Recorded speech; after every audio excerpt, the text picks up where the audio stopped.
Once again hello and welcome. कुछ homework दिया था। होमवर्क आसान था। आप सभी लोगों ने कर ही लिया है। हाँ, लास्ट क्वेश्चन में डाउट है। ठीक है। उससे पहले आप लोगों ने जो पेपर दिया है ना, इसमें आप लोगों ने जो जो गलतियां करी हैं वो आप लोगों को देख लेनी चाहिए। मतलब अव्वल श्रेणी की गधों वाली गलतियां करी हैं।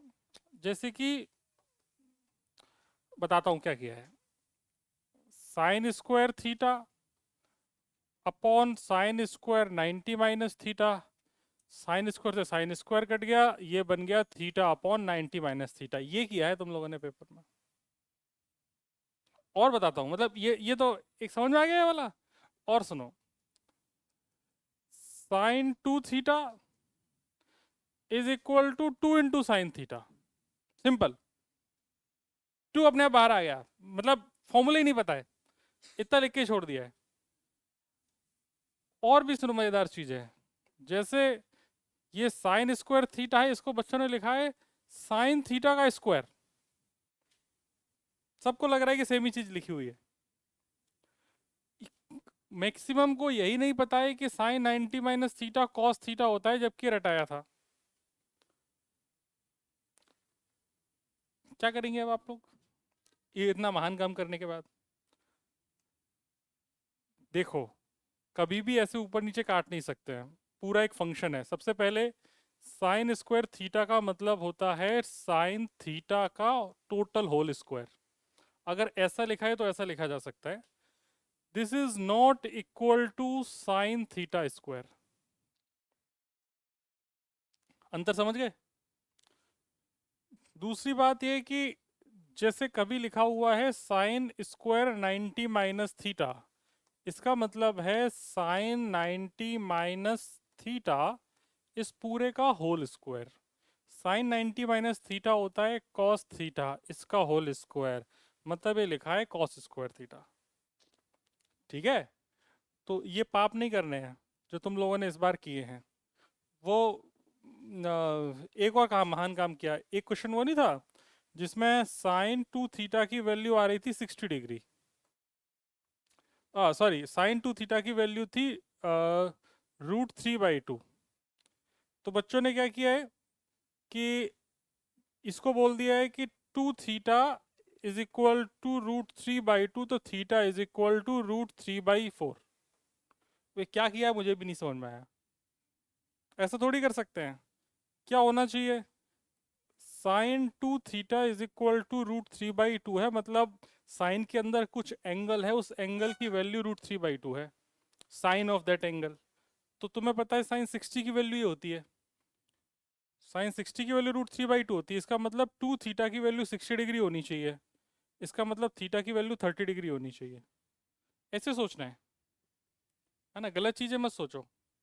तो ये जरा बेसिक में इससे थोड़ा सा तो स्ट्रॉन्ग कर लो। ठीक है। अब तो नहीं करोगे लोचा ऐसा? ठीक है। कई महान लोगों ने ये वाला तो देख के मजा ही आ गया मुझे।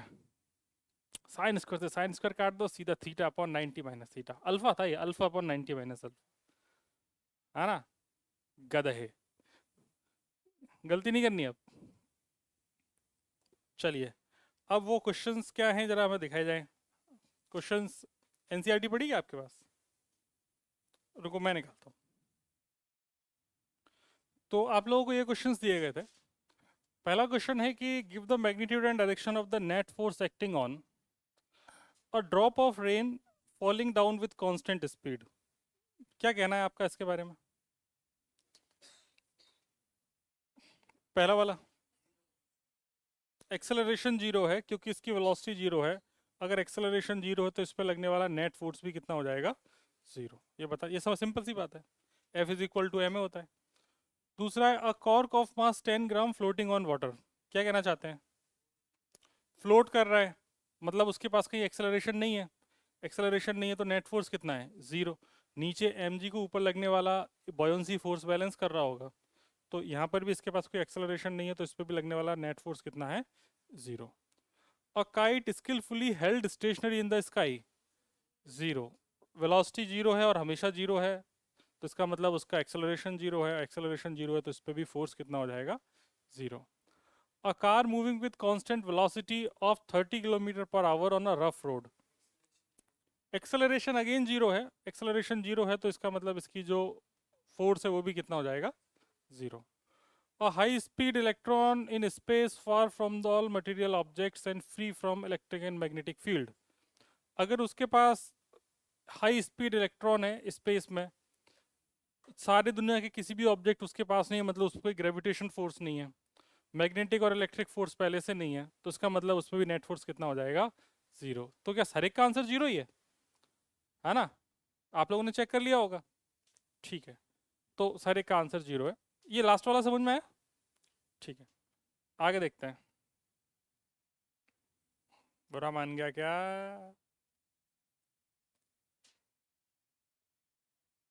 अच्छा ऐसे जाएगा? नहीं नहीं नहीं, गंदी बात, गंदी बात। बस थोड़ा सा ऊपर आना है बस। हाँ, यहाँ था। A pebble of mass 0.05 kg is thrown vertically upward. एक पत्थर को हमने ऊपर फेंक दिया vertically. Give the direction and magnitude of the net force on the pebble. तो देखो, चाहे वो ऊपर जाए चाहे नीचे आए, उस पे mg तो नीचे ही लग रहा है। एयर रेजिस्टेंस को अपन मानते नहीं है, तो उस पर लगने वाला नेट फोर्स हमेशा किधर होगा, नीचे। तो वो कह रहा है कि during its upward motion downward, during its downward motion downward, at the highest point where it is momentarily at rest, तो भी डाउनवर्ड ही होगा, क्योंकि हर वक्त एमजी किधर लग रहा है, नीचे, net force. Do your answer change if the pebble was thrown at angle of 45 degree with the horizontal direction? अब बताओ, अगर इस पत्थर को अपन प्रोजेक्टाइल मोशन जैसे मैं पढ़ा था, जैसे अपन ने उसे किसी एंगल पर अगर फेंक दे, तो क्या आपका आंसर चेंज होगा या सेम रहेगा? उस पर जो फोर्स की बात कर रहे हैं, उस पर नेट फोर्स की बात करी जाए तो, जब आपने उसको किसी वेलोसिटी भेजा, सेम रहेगा, क्योंकि उस केस पे भी इस पे लगने वाला नेट फोर्स कितना है, mg। कहीं भी चले जाओ तो तुम्हारा आंसर चेंज होने वाला नहीं है। तो हर केस में जो आंसर है वो डाउनवर्ड है और g के बराबर है। आपने कर लिए थे सारे, ठीक है, सारे आंसर यही हैं, सब में डाउनवर्ड है और किधर है, मतलब डाउनवर्ड है और वैल्यू किसके बराबर है, mg के। क्या बेटे? किसने कहाँ बोला है उसने? मैग्नीट्यूड सब पे mg के बराबर है। जैसे पत्थर पे ऊपर की जर्नी के दौरान अगर देखोगे तो वेलोसिटी ऊपर है, मास m है, तो नीचे की तरफ क्या लग रहा होगा, mg। तो फोर्स तो mg के ही बराबर है, ठीक है ना?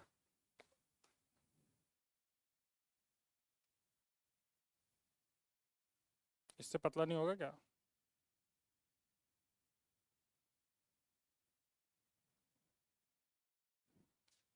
चलो आगे देखते हैं। उसने उसने लिख भी रखा है, इग्नोर एयर रेजिस्टेंस। नेक्स्ट है, give the magnitude and direction of the net force acting on a stone of mass 0.1 kg। अब उसने स्टोन के बारे में बात करी है, अगेन एयर रेजिस्टेंस को इग्नोर करना है। वैसे तो आपने कर लिया होगा सारे क्वेश्चन ये। Just after it drop from window from a stationary train, एक ट्रेन खड़ी हुई है, उस ट्रेन की विंडो से अपन ने एक पत्थर को ड्रॉप कर दिया, नीचे की तरफ mg लग रहा है, और कोई फोर्स है क्या? तो इस पर लगने वाला नेट फोर्स किसके बराबर है, mg के, और डाउनवर्ड है। तो पहले वाले का भी आंसर mg और डाउनवर्ड, उसने फोर्स ही पूछा है ना, यस। फिर कह रहा है, just after it drop from the window of a train running at a constant velocity of 36 kilometre per our, तो अगेन एक्सेलरेशन जीरो है, तो इस पे लगने वाला जो फोर्स होगा वो कितना हो जाएगा, हॉरिजॉन्टल डायरेक्शन में फोर्स जीरो है, लेकिन mg तो नीचे की तरफ लग ही रहा होगा, तो नेट फोर्स कितना हो जाएगा, mg के बराबर। समझ गए बात को? मतलब चाहे तुम इस ट्रेन से पत्थर को फेंको, ड्रॉप करो, या स्पीड से फेंको, इस पे लगने वाला फोर्स तो mg ही है, तो इसका मतलब इस पे फोर्स mg ही लगेगा, और डायरेक्शन क्या होगी, डाउनवर्ड। अब आता है तीसरा पार्ट, जो कह रहा है just after drop from the window of a train, लेकिन इस बार गेम ऐसा है कि जो ट्रेन है वो एक्सेलरेट कर रही है कितने से, 1 मीटर पर सेकेंड स्क्वायर से। अब बताओ क्या कहना है?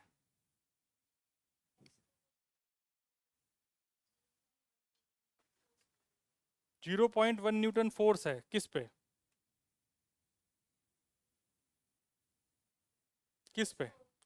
ये तो अपन ने ड्रॉप कर दिया ना, वो तो ड्रॉप करने के बाद बात कर रहा है, ड्रॉप करने से पहले बात ही नहीं कर रहा।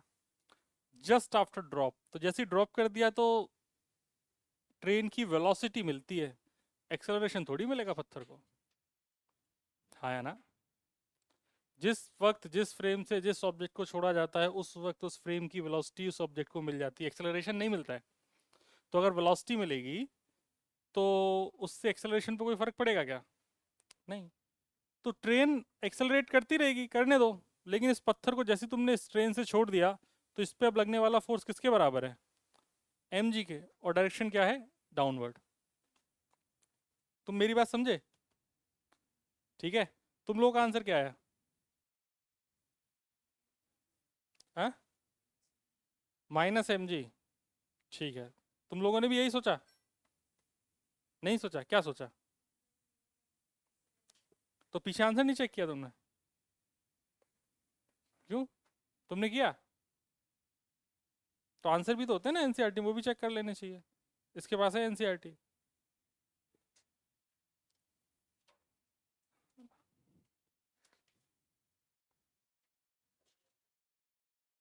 भोले बच्चे।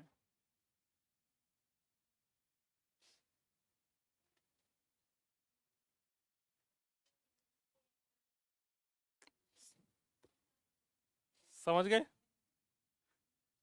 हर वक्त फोर्स कितना लग रहा है उस पर? m × g। और डायरेक्शन क्या है उसकी? डाउनवर्ड। अच्छा, ये एयर रेजिस्टेंस इग्नोर करने को बोल रहा है। तुम लोगों के अभी पेपर में क्वेश्चन दिया था, असर्शन रीजन याद है क्या तुमको? जिसमें बोला गया था कि मैं किस एंगल पे फेंकूं ताकि रेंज मैक्सिमम हो। तो रेंज मैक्सिमम के लिए जैसे अगर एयर रेजिस्टेंस को उसमें तुम काउंट में ले लोगे तो थोड़ा सा ऊपर फेंकना पड़ेगा। अरे हाँ ना। अगर एयर रेजिस्टेंस से थोड़ा, अगर एयर रेजिस्टेंस को काउंट में ले रहे हो तो ऊपर ले फेंकना पड़ेगा। लेकिन अगर एयर रेजिस्टेंस को तुम काउंट में मत लो तो उस केस में तुमको तो 45 डिग्री पर ही फेंकना पड़ेगा। तो मैंने उसका जो आंसर जिस जो मान के चेक किया है वो ये चेक किया है कि आपके पास क्वेश्चन में एयर रेजिस्टेंस अज्यूम करना है ऐसा नहीं लिखा हुआ है। तो मैंने उसको विदाउट एयर रेजिस्टेंस मान के सॉल्व किया है। तुम्हारी कॉपी इस हिसाब से चेक करी गई है कि अगर उसको 45 डिग्री पर फेंकेंगे तभी रेंज मैक्सिमम होगी, वरना रेंज मैक्सिमम नहीं होगी। तो उस केस में पहला स्टेटमेंट आपका गलत हो जाएगा और दूसरा तो गलत था ही शायद, है ना? हाँ, तो वो तो गलत है ही। तो दोनों ही गलत हो जाएंगे फिर उस केस में। तो उसका आंसर क्या, 4 है ना शायद? 4 हो जाएगा। अगर एयर रेजिस्टेंस काउंट में लोगे तो फिर थोड़ा ऊपर फेंकना पड़ेगा। चलो आगे देखते हैं। ये कह रहा है कि lying on a floor of a train which is accelerating with 1 metre per second square the stone which is being at rest related to the train. देखो ये जमीन है, जमीन पे एक पत्थर रखा हुआ है, पत्थर रख दिया, ब्लॉक जैसा मान लिया। इस ब्लॉक पे ऊपर की तरफ नॉर्मल लग रहा है, नीचे की तरफ mg लग रहा है। नॉर्मल ने mg को बैलेंस कर दिया तो y डायरेक्शन में नेट फोर्स 0 है। इतना समझ में आया? अब इसका एक्सेलरेशन है राइट डायरेक्शन में, इसका एक्सेलरेशन की वैल्यू है 1 मीटर पर सेकेंड स्क्वायर। इसका मतलब इस पर लगने वाला फोर्स कितना हो जाएगा? m × a। और फोर्स एक्स डायरेक्शन में होगा कि वाई में होगा? एक्स डायरेक्शन में। तो फोर्स इन एक्स डायरेक्शन हो जाएगा। मास इज कितना था इसका? 0.1, एक्सेलरेशन इज 1। तो आंसर इज 0.1 न्यूटन। ठीक है? सही है सबका? किसको? थर्ड वाले में क्या डाउट है बेटा? तुमने क्या किया, क्या सोचा?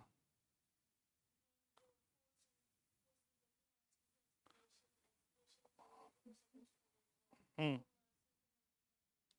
तो तुमने जो फोर्स निकाला, एम मास का ए एक्सेलरेशन है तो उस एम मास पे लगने वाला फोर्स m × a है। यहाँ पे वो जो एम मास है, एम मास तो ड्रॉप कर दिया ना, मतलब ट्रेन से हट गया। तो जो ड्रॉप किया हुआ ऑब्जेक्ट है उसका एक्सेलरेशन ट्रेन के बराबर थोड़ी है। तुम ट्रेन में रखे हुए ऑब्जेक्ट का अगर एक्सेलरेशन पूछोगी तो मैं बोलूंगा वो ए है। उस पर अगर फोर्स पूछूंगा तो बोलूंगा मास इनटू एक्सेलरेशन है। लेकिन ये तो ट्रेन से छोड़ दिया, ट्रेन से छोड़ दिया तो एक्सेलरेशन अब उसका ए रहा नहीं। ट्रेन का एक्सेलरेशन अभी भी ए है, ट्रेन अभी भी ए से जा रही है। पत्थर तो बाहर आ गया, उस पर अब क्या लग रहा है? जी। तो उस पर फोर्स क्या हो जाएगा? mg downward. तो वहां पे एक्सेलरेशन जी के बराबर है डाउनवर्ड डायरेक्शन में। समझ गई? तो ऐसा नहीं कि जैसे दो ऑब्जेक्ट अलग हो गए ना तो फिर अलग अलग देखने हैं, ऐसा नहीं कि एक साथ ही देखने हैं। तुमने क्या किया? मास तो ले लिया पत्थर का, एक्सेलरेशन ले लिया ट्रेन का, तो अलग अलग बातें हो गई ना। पत्थर और ट्रेन तो अब अलग हैं, लेकिन इस वाले केस में पत्थर और ट्रेन सेम है क्योंकि एक ही जगह रखा हुआ है, रिलेटिवली स्टेशनरी। चमक गया सबको? ठीक है। एयर रेजिस्टेंस नेग्लेक्ट करना है तो कर दिया होगा तुम लोगों ने। तो डायरेक्शन बस चौथे वाले में हॉरिजॉन्टल है, बाकी सब में वाई डायरेक्शन में वर्टिकल।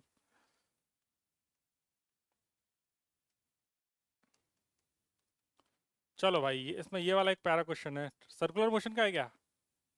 हाँ।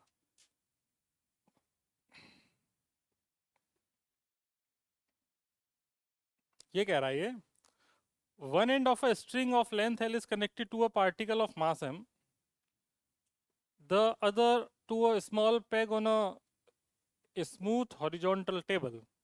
मतलब एक टेबल पे एक रस्सी को पत्थर में बांधा, ये इसका फिक्स हो गया, इसकी लेंथ L है और इसको ऐसे घुमा रहे हैं, ऐसे घूम रहा है, इसकी कुछ वेलोसिटी होगी, तो velocity they the v। If the particle moves in a circle with speed v, net force on the particle directed towards the center। इस पे लगने वाला नेट फोर्स कितना है बताओ? आंसर बताओ। टी। कोई डाउट है क्या इसमें?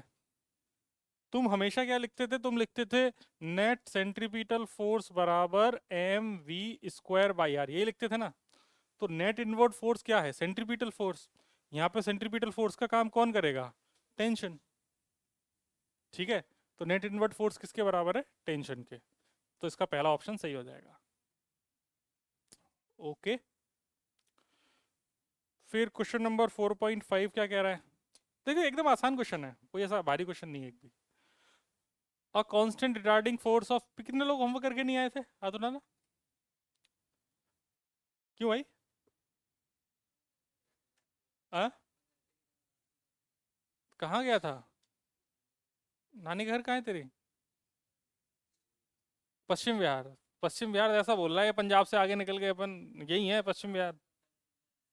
अच्छा अच्छा अच्छा अच्छा अच्छा। तन्मय, मैंने गलती से एग्जाम्पल कर लिए। नाइस। Nice pick dear. और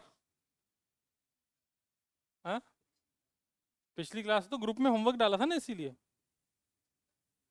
अच्छा अच्छा अच्छा। तो नाम जरा बता देना अभी। अच्छा हाँ, तुम भी हो? अरे हाँ, तुम्हारा नाम कैसे भूल गए? प्रांजल जी। अप्रैल फूल हो गया? घर पे लोग आए हुए थे, तो जैसे तुम होमवर्क करने गई तो घर वालों ने हाथ पकड़ लिया, होमवर्क कैसे कर रही है? हाँ, हॉलीडे होमवर्क कर रही थी और लोग आए हुए थे, बहाने दोनों अलग अलग हैं।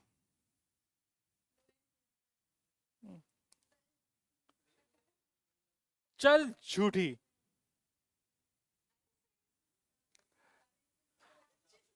A constant retarding force of 50 Newton is applied on a body of mass 20 kg moving initially with speed of, तो एक बॉडी है जो मूव कर रही है, इसकी कुछ वेलोसिटी है 15 मीटर पर सेकंड। आसान क्वेश्चन है। हमसे जानने की इच्छा है कि कितनी, how long does the body take to stop, कितनी देर के बाद बॉडी रुक जाएगी। ठीक है। एक्सेलरेशन तुम्हें पता ही है, एक्सेलरेशन होता है force upon mass. Retarding force से तो एक्सेलरेशन पीछे की तरफ होगा। फोर्स कितना है? 50, और मास कितना है? 20, तो एक्सेलरेशन कितना हो गया? 5/2। अरे बेटा, मैं इक्वेशन में डाल दूंगा ना, इसीलिए चित्र में बना रखा है, इधर पीछे की तरफ एक्सेलरेशन, इधर वेलोसिटी। उसके बाद फॉर्मूला मुझे पता है, v बराबर u plus A T. Final velocity is 0, रोक नहीं है ना। Initial velocity is 15, acceleration is -5/2 into time. Solve कर लिया होगा, 6 सेकंड आ गया होगा, है ना? अबे आया कि नहीं आया कछुए? हाँ, बीच में कैसे अटक जाता है? सॉल्व किया करना पूरा। इतना चमक गया? फिर उसके बाद अगला क्वेश्चन है 4.5, हो गया ना ये अपना? इजी इजी क्वेश्चन है एकदम, कोई भी भारी क्वेश्चन नहीं है। A constant force acting on a body, ये गर्मी क्यों लग रही है भाई? A constant force acting on a body of mass 3 kg changes its speed from 2 to 3.5 in 25 second, मतलब u कितना है 2 और v कितना है और टाइम कितना है, तो एक्सेलरेशन आ गया ना, v बराबर u प्लस 80 डालो तो एक्सेलरेशन आ गया। बताओ एक्सेलरेशन कितना है? हाँ जी, करना। जिन लोग सॉल्व करके नहीं आए उनसे बात कर रहा हूँ मैं। दांत निकाल के बैठा है, सॉल्व कर। हाँ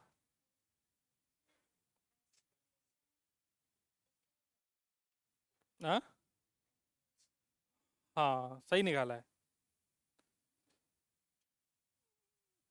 कछुओ,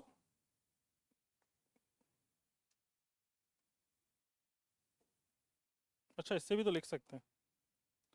देखो ये क्वेश्चन है, v is equal to u plus 80 लगा दो, वेलोसिटी 3.5 थी, u कितना था 2 और टाइम कितना है 25, तो एक्सेलरेशन हो गया 1.5 अपॉन 25।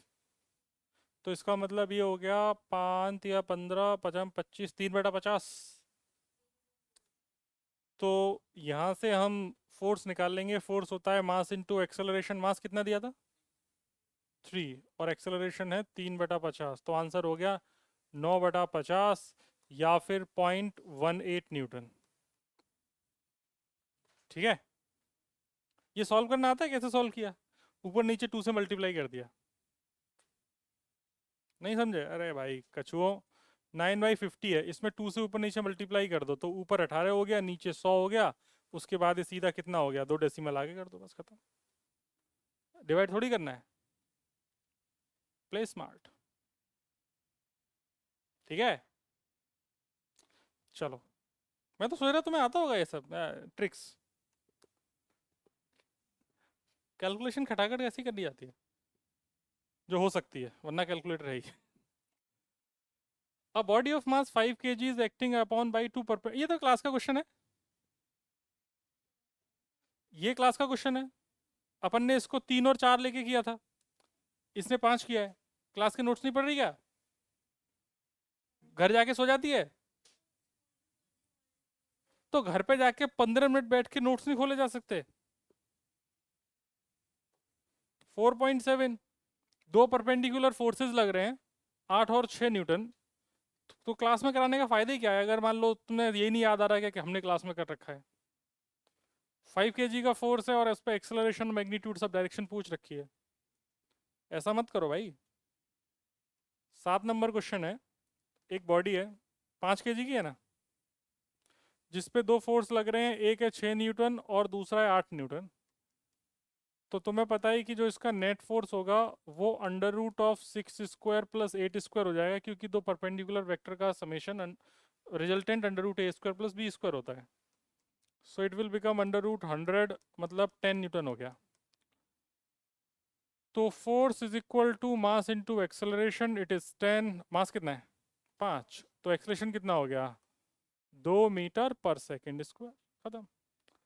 कोई डायरेक्शन पूछे तो डायरेक्शन जिधर एफ नेट आया इन दोनों के बीच में उधर ही एक्सेलरेशन होगा। तो डायरेक्शन निकालनी है तो थीटा निकाल लो। तो टेन थीटा कितना हो जाएगा 8/6, मतलब 4/3, मतलब कितना हुआ गधही 53 डिग्री। कि ये क्या बोली है, कौन बोले? टेन थीटा 4/3, थीटा 53 है, 1.3 थोड़ी लिखना है। तो 53 डिग्री फ्रॉम कहाँ से, from 6 Newton force, 53 degree 6 Newton force से एंगल पर एक्सेलरेशन होगा। समझ गए? छाप लेंगे।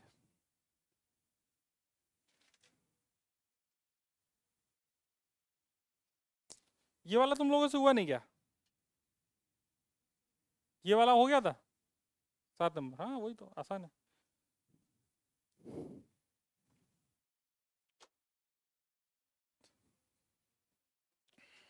देखो तुम लोग यार घर पे जाके हर एक क्लास के बाद डेली 15 मिनट का टाइम निकाल के अपने नोट्स रिवाइज किया करो।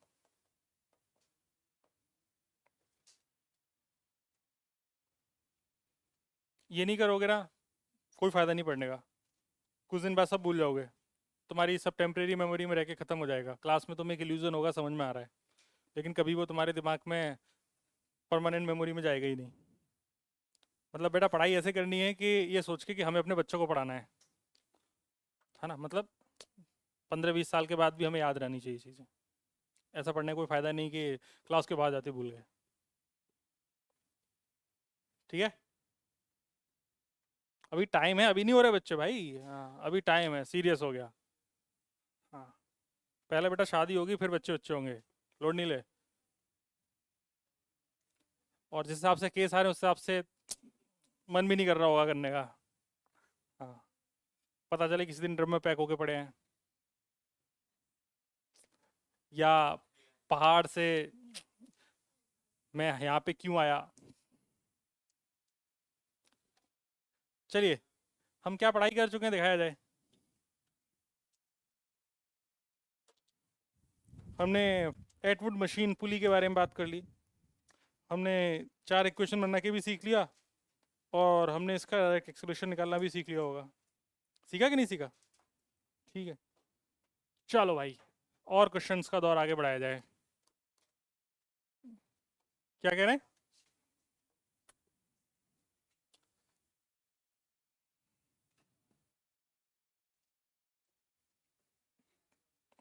अरे कछुए, कौन चोंच चला रहा है?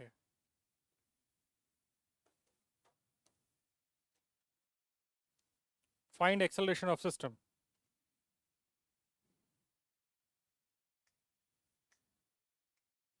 जो ये कर लेंगे वो ये करेंगे।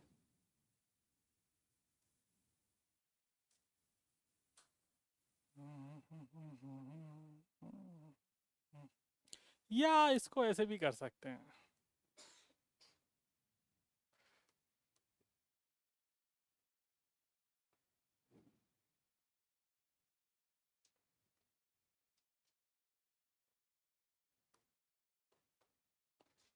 क्वेश्चन दोनों में सेम है। फाइंड एक्सेलरेशन एंड टेंशन, दोनों ही पूछ लेते हैं।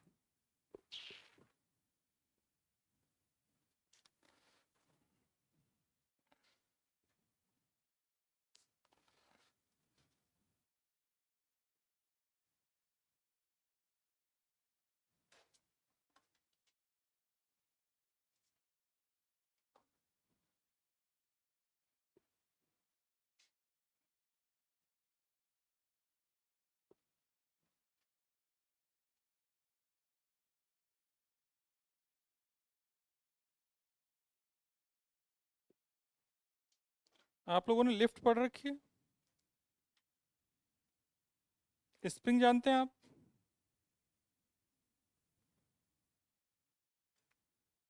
बोले बच्चे हैं, चलो।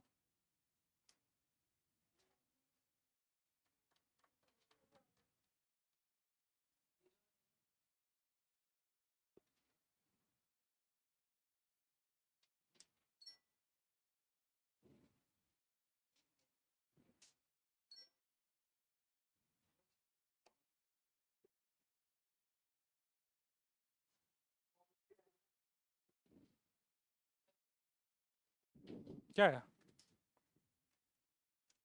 हिंज पे लगने वाला जो नेट फोर्स होता है, बता दो ना इधर। हिंज पे लगने वाला जो नेट फोर्स होता है वो तुम लोगों को पता है क्या होता है? अरे वैल्यू, नेट टेंशन ना। नीचे वाला T+T 2T = T, इतना पता है ना? अरे कल तुमको क्वेश्चन नहीं कराया था हिंज पे कितनी टेंशन लग रही है? तो टी और टी कितना आया था? 2T आया था ना। तो रिजल्टेंट निकालना आता है ना? ठीक है, अभी अभी क्वेश्चन दूंगा फिर देखते हैं।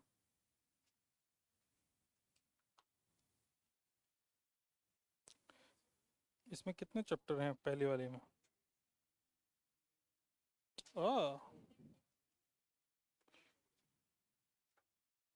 बेटा, क्या हो गया? मुझे क्या पता, तुम्हारा काम है पता करना।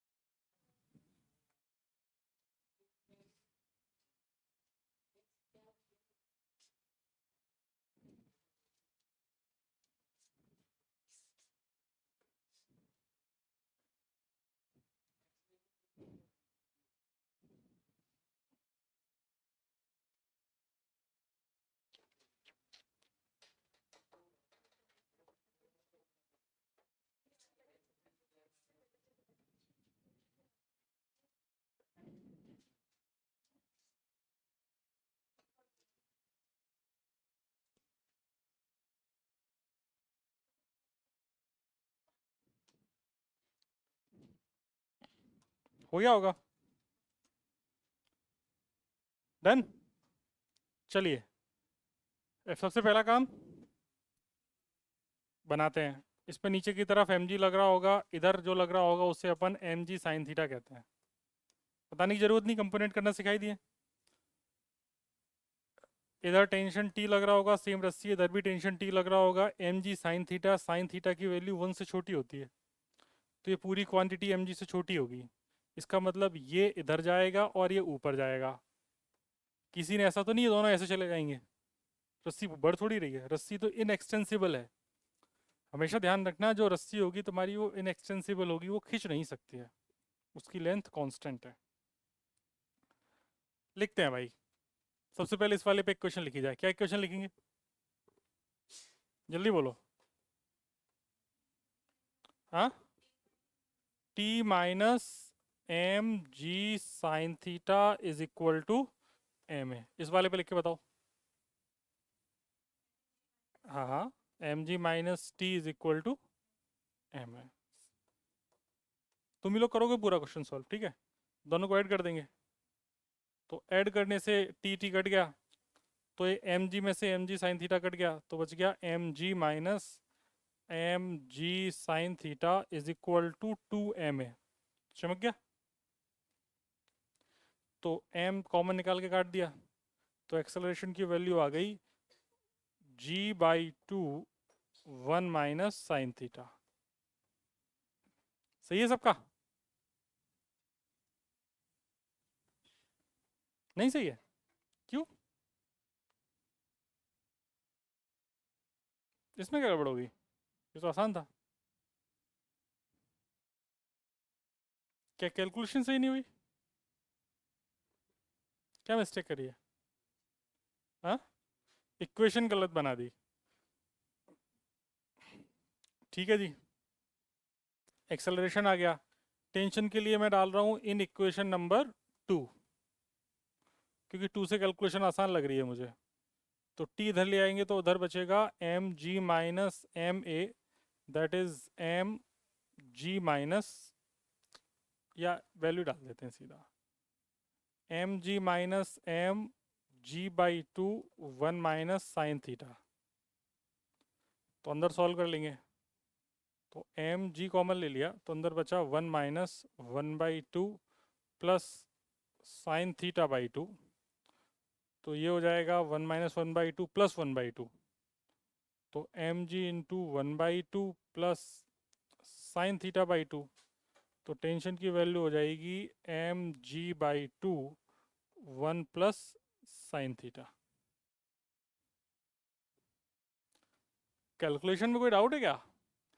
किसी को कैलकुलेशन में डाउट हो तो पूछ लेना, कुछ भी, मतलब बच्चू सा भी डाउट हो तो भी पूछ लेना।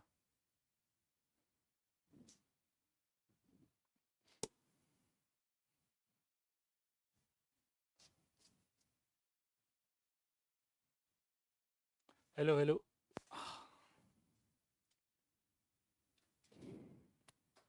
अब देखो इसमें ना, अगर एंगल की वैल्यू दे दें तो कितना आसान हो जाए चीज़ें। अगर एंगल मान लो 30 डिग्री दे दें, साइन 31/2, सीधा आंसर आना शुरू हो जाएगा। 1 माइनस 1/2 1/2, तो g/4, उधर 1 प्लस 1/2 3/2, मतलब 3 mg/4। क्या इसलिए बेटा, क्या समस्या? कुछ नहीं, समझ में आ गया? अगर तुम लोगों का दिमाग चलता हो तो मैं इसका शॉर्टकट भी बता सकता हूँ। अगर दिमाग चलता हो तो, नहीं चलता ना तो छोड़ो, फिर नहीं बताऊंगा। मतलब ऐसा है कि सीधा क्वेश्चन देखो, आंसर बताओ, ऐसा है। लेकिन उसके लिए थोड़ा हाथ पैर मारो, थोड़ा क्वेश्चन क्वेश्चन क्वेश्चन बना के लिखना सीखो, फिर बताऊंगा। ठीक है, ये बताओ, वो बच्चियाँ जो काफ़ी दिन से नहीं आ रही, क्यों नहीं आ रही हैं? दिशित की तो तबीयत खराब है, घोष साहब की। वो क्यों नहीं आया? ईशान है? क्या करता है सैटरडे? सस्ते नशे सस्ते नशे। है, वीकडेज में होता है। और वो तुम्हारे दोनों की सहेलियाँ, अच्छा एक तो ये आ गई, हाँ, वेयर इज शी, एंड वो क्या नाम है उसका, महिका, अच्छा, बेचारे बच्चे, कंपोनेंट कर लेंगे। मैंने यहाँ पर देखो इसके परपेंडिकुलर वाले कंपोनेंट्स जानबूझ के नहीं लिखे हैं क्योंकि मुझे पता है उनकी मुझे अभी कोई ज़रूरत नहीं है। इसमें तो हॉरिजॉन्टल डायरेक्शन में कोई और फोर्स होगा नहीं, सिर्फ टेंशन होगी, तो यहाँ पे टेंशन टी, यहाँ पे टेंशन टी। ऑब्वियसली देखूंगा तो ये वाला, इसका एक्सेलरेशन इधर होगा, तो इसका एक्सेलरेशन इधर होगा, क्योंकि अगर ये ब्लॉक नीचे आएगा तो ये ब्लॉक आगे जाएगा। एफबीडी सही बना है सबका? इक्वेशन बनाते हैं, उस पर इक्वेशन क्या लिखी जाए बताओ। हाँ, सेम रस्सी सेम टेंशन, बात को क्यों भूल जाता है? छोटी सी तो बात है, इतना तो याद रखना है, सेम रस्सी सेम टेंशन। हाँ, इक्वेशन बताओ। एम जी साइन थीटा, अच्छा रुक जाए एक मिनट, तू बता कुछ है। हाँ, हाँ, फिर आगे। हाँ, ठीक है, तो ये हो गई क्वेश्चन नंबर 1। चलो देवी क्या प्रतिज्ञा, तुम बताओ इस पे इक्वेशन, इस पे इक्वेशन क्या लिखी जाए? हम्म, तेज बोल, डर मत, गलती तो होगा, और क्या है, बोल बोल। अरे मान ले गलत हो गया, अब बोल। एम जी का है इधर, एकमात्र फोर्स इस एक्सेलरेशन के अलोंग कौन सा दिख रहा है? टेंशन, तो बस टी तो लिखूंगा, और क्या है, और तो कोई दूसरा फोर्स ही नहीं है। Is equal to mass into acceleration, बस खत्म हो गया, नेट फोर्स इतना ही है। ये हो गई इक्वेशन नंबर 2। दोनों को ऐड कर देंगे, टी से टी कट गया, तो बच गया M G sine theta is equal to 2 ma। Mass से मास मर गया, तो एक्सेलरेशन की वैल्यू आ गई जी साइन थीटा बाई 2। ठीक है, फिर हमको डाल देंगे इन इक्वेशन नंबर 2।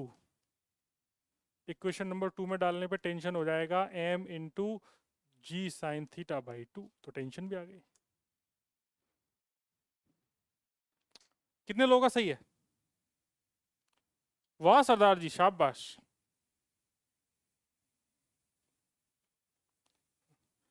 तुम्हें भी शाबाशी दें क्या? तुम्हारा तो वैसे भी सही होता है मैक्सिमम टाइम।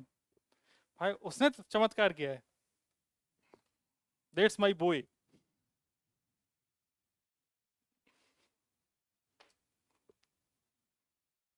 चीयर्स। पार्टी तो बनती है। ठीक है,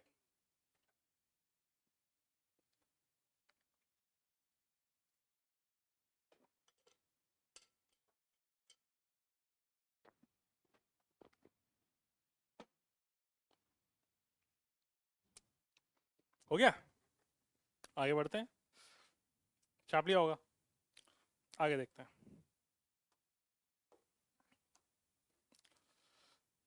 देखो काम सब आप लोगों को ही करना है ना।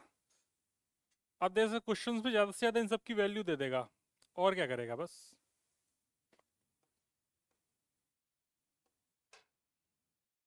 ठीक है,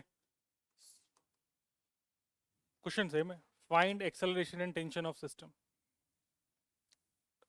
acceleration of system, tension in string. आप लोग इसको जानते हैं क्या?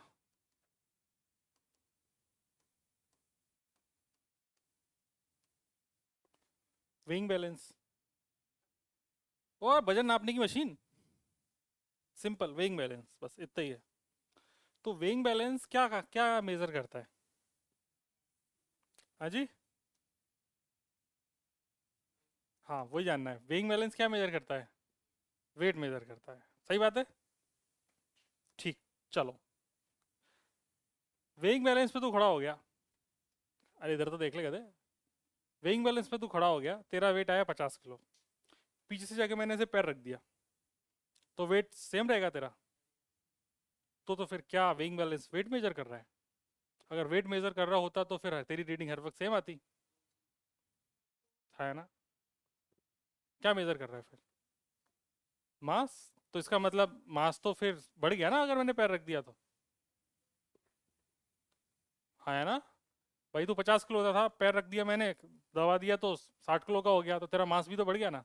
60 kg मास हो गया ना तेरा। मास से जो फोर्स लग रही है इसको क्या कहेंगे? Normal reaction. बस इतनी सी बात याद रखना। वेइंग बैलेंस हमेशा नॉर्मल रिएक्शन मेजर करेगा। क्या मेजर करेगा? Normal reaction. जितना भी उसके ऊपर नॉर्मल लग रहा होगा बस वही मेजर करेगा। तुम उसके ऊपर कितने भी किलो का आदमी खड़ा कर दो उससे फर्क नहीं पड़ रहा। वो आदमी कितना नॉर्मल लगा रहा है उस पर फर्क पड़ रहा है। इसलिए मैंने जब उस पर अपना पैर रखा तो उस आदमी का नॉर्मल प्लस मेरे पैर का नॉर्मल दोनों मिलके उसने नेट मेजर किया है। समझ गई बात? ठीक है। इसका आंसर बताओ। आसान क्वेश्चन है, जल्दी बताओ यार, तुम लोग टाइम बहुत वेस्ट कर रहे हो।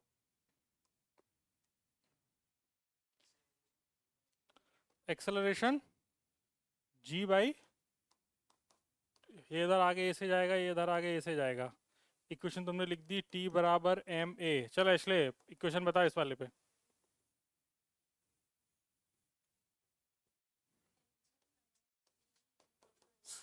शाबाश। अब क्या करना है, दोनों को ऐड कर देना है। टी से टी कट गया, M G is equal to 2 ma, तो एक्सेलरेशन की वैल्यू आ गई g/2। एम से एम काट दिया मैंने। एक्सेलरेशन की वैल्यू उठा के इन इक्वेशन नंबर 1 रख दी। इन इक्वेशन नंबर 1 तो t is equal to answer आ गया mg/2। आसान है क्या भाई एहन? आप लोग अभी तक लिख ही रहे हैं। ये क्वेश्चन तो सॉल्व हो जाना चाहिए था लिखते ही। चलिए अब हम बात कर रहे थे वेइंग बैलेंस की। तो वेइंग बैलेंस क्या मेजर करता है? Normal reaction. तो जैसे वेइंग बैलेंस है, वेइंग मशीन, दोनों ही बस शब्द इस्तेमाल होते हैं। मशीन न, न, न, न। जैसे वेइंग बैलेंस है, इसके ऊपर अपन ने एक व्यक्ति को खड़ा कर दिया जिसका नाम तुम्हें बचपन से पता है, कल्लू। इस कल्लू का मास है हम। इस वेइंग बैलेंस में क्या रीडिंग आएगी? तो हमें ये पता है कि इस कल्लू को अपने को अलग उठा लेना चाहिए। अलग उठा लिया। वेइंग बैलेंस को अलग उठा लेना चाहिए। अलग उठा लिया। ये वेइंग बैलेंस इस पे ऊपर की तरफ नॉर्मल लगा रहा होगा, इस पे नीचे की तरफ mg लग रहा होगा, और इस आदमी ने इस पर नीचे की तरफ नॉर्मल लगाया होगा। यही हुआ होगा एफबीडी, जैसा अपन ने पहले अर्थ के लिए बनाया था एफबीडी, सेम टू सेम है। तो यहाँ पे जो नॉर्मल है, इस लड़का जा तो कहीं नहीं रहा है, कल्लू तो वहीं का वहीं है। तो नॉर्मल की वैल्यू किसके बराबर होगी? mg के। ठीक है, चमका। तो इसने यहाँ पर जो मेजर किया वो क्या मेजर किया? Normal reaction. Normal reaction. अब जैसे आप लोग जब मेजर करते हो तो उसमें लिखा आता है 60 kg। तो वो, तो तुम अगर शब्द को पूरा पढ़ोगे तो तुम प्रैक्टिकल यूनिट तुमको बताई थी फोर्स की किलोग्राम वेट। तो तुम बोलना चाह रहे हो 60 kg वेट, तो फोर्स कितना होगा? 60 × g, मतलब 600 न्यूटन। याद आया कुछ? किलोग्राम वेट प्रैक्टिकल यूनिट ही तो है। हाँ है ना, वही तो कह रहा हूँ। इतना सा बात समझ में आ गई कि नॉर्मल किसके बराबर है? mg के। तो जब ये व्यक्ति आराम से वेइंग बैलेंस के ऊपर खड़ा हुआ, इसका वेट आ गया n is equal to M G. ये इसका हो गया एक्चुअल वेट। कौन सा वेट हो गया? Actual wait. क्या हो रहा है? आवाज किसकी आ रही है? लग रहा सांप कर रहा है। यहाँ तो कोई डाउट? ठीक है। ये है केस नंबर 1। जब वेइंग बैलेंस स्टेशनरी है, इस वेइंग बैलेंस को उठा के मैंने एक लिफ्ट के अंदर रख दिया। किसके अंदर रख दिया? लिफ्ट के अंदर। तो ऐसा मैं बोलूंगा, when lift is stationary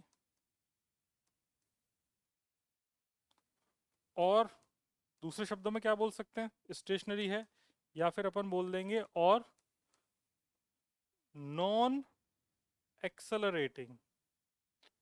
axle क्या स्पेलिंग हो गया, बहुत ज़्यादा बड़ी, उल्टा दिख नहीं रहा है, तुम्हें दिख रहा है क्या? ये लिखा हुआ है व्हेन लिफ्ट इज स्टेशनरी और नॉन एक्सेलरेटिंग, मतलब एक्सेलरेट नहीं कर रही, उसका एक्सेलरेशन कितना है, 0। तो जरा इस बात को लिख लेना। सबसे पहले लिखो विंग बैलेंस और मशीन, और स्टार मार्क करके लिख लेना it measures normal reaction. Weight balance weight measure नहीं करती, वेइंग मशीन वेट मेजर नहीं करती, क्या मेजर करती है, नॉर्मल रिएक्शन। तुम लोगों की गलती नहीं है, 90% लोग यही गलती करते हैं। वेइंग मशीन क्या मेजर कराते हैं, वेट, वेट नहीं मेजर करती, है ना। फिर उसके बाद केस नंबर 1 लिखो, व्हेन लिफ्ट इज स्टेशनरी और non accelerating. Case number 1, when lift is stationary और नॉन एक्सेलरेटिंग।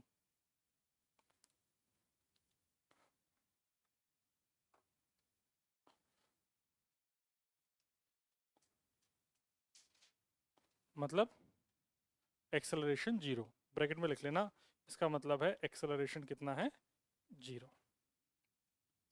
अब बनाओ ये आदमी और ये सब बातें लिख के इसका एक्चुअल वेट लिख दो, n is equal to M G से सॉल्व करके। क्या मतलब होगा सोच के देख, बस इतना ही सोचना था।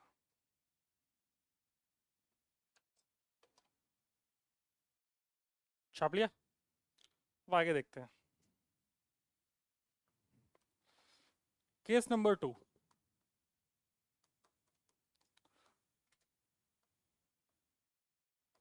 व्हेन लिफ्ट इज एक्सेलरेटिंग, यार पूरी बात लिख देते हैं। एक्सेलरेटिंग की स्पेलिंग क्या होगी, यही होगी, अपवर्ड। जब लिफ्ट ऊपर की तरफ जा रही है मतलब इसका एक्सेलरेशन नॉन जीरो है और डायरेक्शन किधर है इसकी, अपवर्ड। इतना चमक गया। देखो बात ऐसी है कि अपन एक ऐसी, अपन एक ऐसी जिम में गए हैं जो जिम 8th फ्लोर पे है, तो नीचे से ऊपर जाने के लिए अपन को लिफ्ट का इस्तेमाल करना पड़ेगा। अब लिफ्ट का इस्तेमाल करने पे क्या हो रहा है कि लिफ्ट में जो ग्राउंड जो अपनी उसकी लिफ्ट की जो फ्लोर है, उस फ्लोर पे एक विंग बैलेंस लगी हुई है। तो विंग बैलेंस पे जाके आप जाके खड़े हो गए, जैसे ही खड़े हुए वैसे ही उस कप का जो वेट है वो आया 50 किलो। लिफ्ट आपने 8th फ्लोर का बटन दबाया, तो उसमें जो वेट निकल के आया वो 50 से बढ़ के वेट हो गया 60 किलो। तो आपके मन में आ गया कि आपका वेट है 60 किलो। अब आप जिम में गए, 1 घंटा आपने जिम करा, उसके बाद 1 घंटे बाद आप वापस आए, आपने 8th फ्लोर के बाद वापस से 0 फ्लोर का बटन दबाया। जब आप नीचे आ रहे हैं तब आपने अपना वेट देखा, 40 kg। मतलब 1 घंटे की जिम में आपका वेट कितना लूज हो गया, 20 किलो। आप बड़े खुश। लेकिन वास्तव में हो क्या रहा है वो समझते हैं। कि जैसे ये लिफ्ट है, इस बार लिफ्ट ऊपर जा रही है, तो इसका मतलब इसका एक्सेलरेशन किधर है, ऊपर की तरफ। अच्छा, एक मन में एक और लोगों की ऐसी अवधारणा होती है, अवधारणा मतलब अजम्पशन, कि जैसे हम अगर ऐसा सोचें एक्सेलरेशन ऊपर की तरफ है तो ऑब्जेक्ट ऊपर ही जा रहा होगा, ऐसा कोई ज़रूरी नहीं है। ऐसा भी तो हो सकता है कि उसकी वेलोसिटी नीचे हो, वेलोसिटी कम हो रही हो। अगर वेलोसिटी भी कम हो रही है तो उस केस में भी एक्सेलरेशन कैसा होगा, ऊपर। तो मैंने ये नहीं बोला कि लिफ्ट इज गोइंग अपवर्ड, मैंने क्या बोला, लिफ्ट इज एक्सेलरेटिंग अपवर्ड, मतलब उसका एक्सेलरेशन ऊपर की तरफ है। इसका ये बिल्कुल भी मतलब नहीं कि लिफ्ट ऊपर जा रही है। ठीक है, यहाँ पर इसके जमीन पे क्या लगा हुआ है, वेइंग मशीन या वेइंग बैलेंस। इसके ऊपर अपन ने कल्लू को अपने खड़ा कर दिया, कल्लू खुश, जीवन के आनंद। इसका ऊपर की तरफ एफईडी बाहर निकाल के भी बनाते हैं, कछुए को अपन ने बाहर निकाल लिया। तो जैसे ही अपन ने इसको बाहर निकाला तो बाहर निकल के हमने कहा चल तेरा एफईडी बनाते हैं, तो एफईडी बनाए तो ऊपर की तरफ क्या लग रहा था, नॉर्मल। नीचे की तरफ क्या लग रहा था, एमजी। और लिफ्ट किधर जा रही थी, ऊपर। तो हमने कहा इक्वेशन लिखेंगे। ठीक है, चलो सदा जी क्वेश्चन बताओ क्या लिखी जाए। हाँ तुम्हें ही बताना है, सबको मौका मिल रहा है आज। तू गधा है क्या? हाँ एक्सेलरेशन ऊपर है तो ज़्यादा फोर्स कौन सा है, एन। तो एन एन पहले लिखना है, N minus M G is equal to, शाबाश ये हुई ना बात। तो नॉर्मल किसके बराबर हो गया, एम इंटू जी प्लस है। अब तुम गौर से सोचो कि जो उसका वेट पहले एक्चुअल एम जी था, अब वो एम जी की बजाय एम जी से बढ़ गया, इसीलिए वो 50 किलो का बालक 50 किलो की बजाय कितने का दिख रहा था, 60 किलो का। तो ये इसको बोलते हैं अपेरेंट वेट, क्या बोलते हैं, अपेरेंट वेट। मतलब एक्चुअल वेट नहीं है ये, इसका अपेरेंट वेट है। ये केस समझ में आ गया, ये ज़्यादा है या कम है, मोर देन एक्चुअल है। इसका केस नंबर 3 है,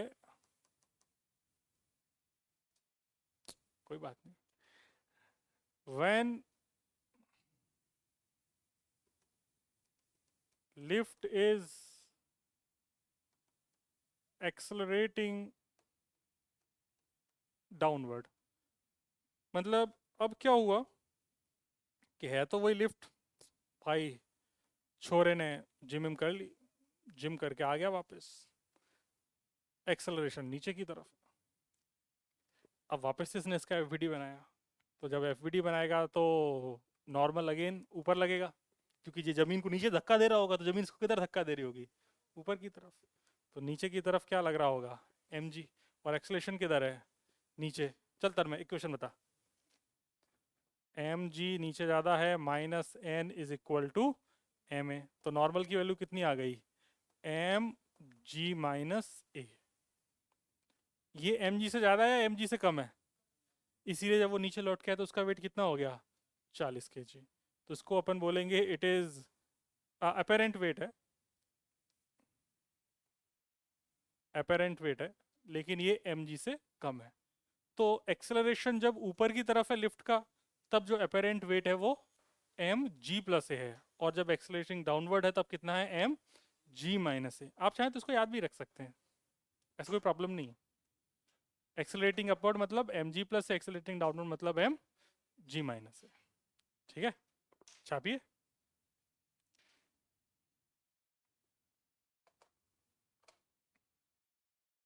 देखो इससे आगे तीनों केस अपन ने देख लिए, अब इससे आगे अपने को देखना चाहिए स्प्रिंग बैलेंस।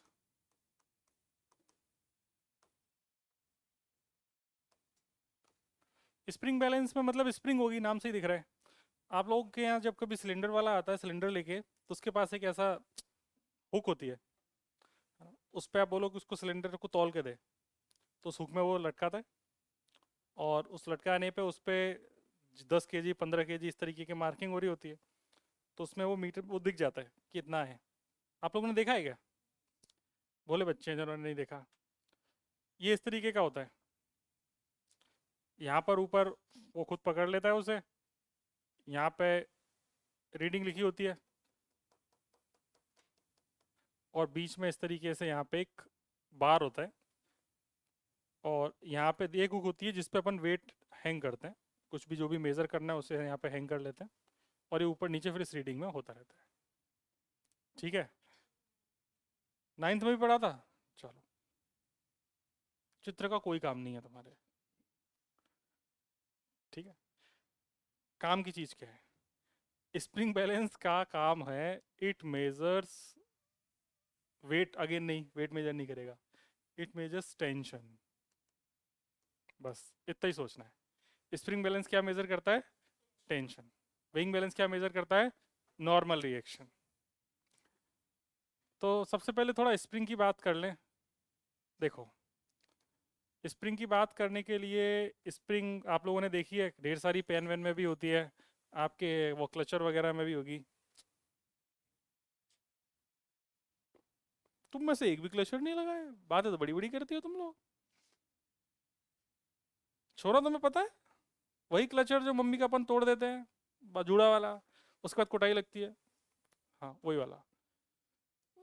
तो के इज स्प्रिंग कांस्टेंट,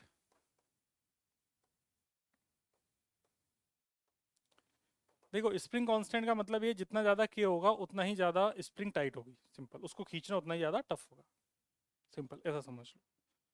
ये इस एम मास के ऑब्जेक्ट को अगर अपन ने कुछ एफ फोर्स लगा के इधर खींचा तो स्प्रिंग तुम्हारी, पहली बात तो जो स्प्रिंग होगी वो मासलेस होगी। स्प्रिंग के मासलेस होते ही इसका मतलब ये है कि स्प्रिंग के हर एक पॉइंट पे टेंशन सेम होगी। सही बात है।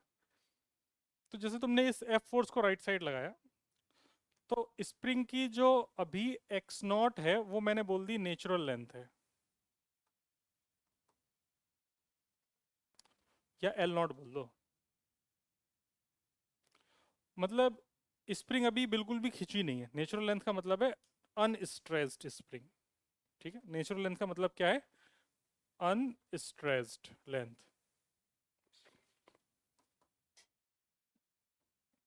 बिल्कुल भी नहीं खींची, मतलब एकदम ऐसे ही रखी है। अब अपन ने इसको खींचा, फोर्स लगाया तो खींचेगी। तो यहां से लेके यहां तक की जो लेंथ है that length is L not, अभी बिल्कुल भी नहीं खींची। जब मैंने इस पर फोर्स लगाया तो इसको मैंने एक्स और खींच दिया। कितना खींच दिया? एक्स। तो जो एक्स है दैट इज इलोंगेशन और कंप्रेशन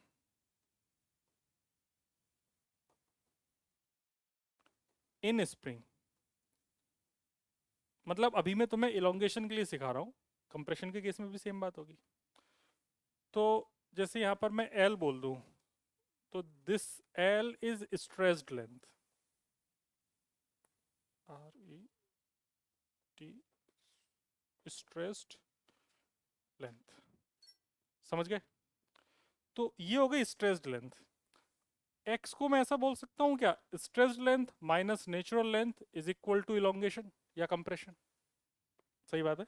इस टोटल एल में से एल नॉट घटा देंगे तो कितना आ जाएगा? एक्स। ये काम की चीज़ नहीं, ये तुम कॉमन सेंस से भी सोच सकते हो। काम की चीज़ क्या है कि जब मैंने इसको यहाँ पे खींचा तो इधर एफ फोर्स लग रहा था और इधर स्प्रिंग पीछे की तरफ नेचुरल लेंथ में आने की कोशिश करेगी। स्प्रिंग हमेशा अपनी नेचुरल लेंथ में आने की ही कोशिश करती है। स्प्रिंग को तुम अंदर कंप्रेस करो तो बाहर धक्का देती है, और अगर बाहर खींचो तो अंदर धक्का देती है। तो हमेशा नेचुरल लेंथ में आने की कोशिश कर रही है ना स्प्रिंग। ठीक है, तो तुम्हें कोई फोर्स की डायरेक्शन पूछे ना तो इसमें कभी कंफ्यूज नहीं होना है, हमेशा किधर बना देनी है? मीन पोजीशन, या फिर ये इसको मीन पोजीशन भी बोलते हैं, या फिर नेचुरल लेंथ की तरफ। ठीक है, तो इसको चाहो तो आप मीन पोजीशन में इसलिए नहीं बोलना चाह रहा हूँ अभी, क्योंकि जब मैं आपको एसएचएम बताऊंगा, एसएचएम की पढ़ाऊंगा, उस वक्त बताऊंगा कि जो नेचुरल लेंथ वाली पोजीशन होती है उसको मीन पोजीशन कहते हैं। मीन मतलब माध्य, मिड। हाँ, ठीक है। तो देखो टेंशन इन स्प्रिंग ये के एक्स के बराबर होती है। किसके बराबर होती है? के एक्स के। मतलब अगर इस ब्लॉक का एफ बी डी बनाऊं तो ब्लॉक पे एफ आगे लग रहा होगा और के एक्स पीछे मीन पोजीशन की तरफ लग रहा होगा। हाँ, है ना? और स्प्रिंग आप चाहें तो दूसरा फिगर भी बना सकते हैं इसके जस्ट नीचे, मैंने तो जगह नहीं छोड़ी है। आप लोग इसके नीचे एकदम आइडेंटिकल दूसरा फिगर बनाना, पहले वाइट वाला हो ना, फिर उसके बाद वाइट के बाद ये ब्लू वाला, येलो वाला बनाना। समझ गए? एक पे मत बनाना, पहले ये वाइट वाला हो गया फिर येलो वाला उसके नीचे बना देना, तो स्ट्रेस्ड होके बन जाएगा।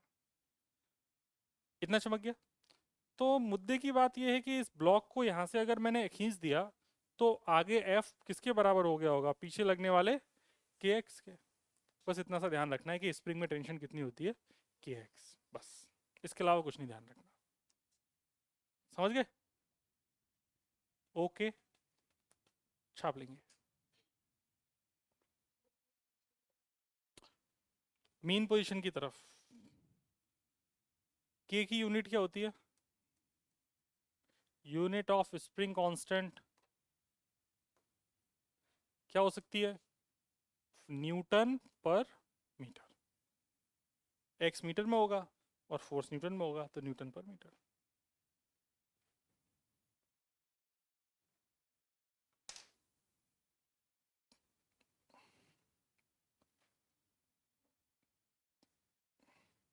और करना है या बस आज के लिए इतना ही रखें? खुश रहो। Measure tension.